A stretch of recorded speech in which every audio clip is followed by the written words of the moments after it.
Tapos nandito naman yung isang sling. Tama po ba?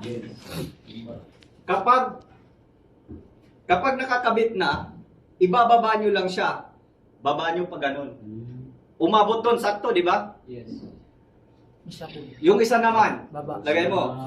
Sakto rin, di ba? Sakto rito, sakto. Kapag halo mo yan dito, pinag-isa mo, lahat po yan 60. 60, 60, 60 dun sa kabila. Ang tawag po natin dito ay equilateral triangle. Ganun lang po, wala nang protractor na kailangan. At kapag ganito, Wala na marites. di ba ang sinabi doon, 60 degree or bigger, The best. mas mataas ng 60 degree, mas maganda. So, ganito po yan. Kapag ganito, kapag sinukat, lapit mo naman. Kapag ito, ginanon nyo, sumobra dito sa peak point. Sobra, di ba?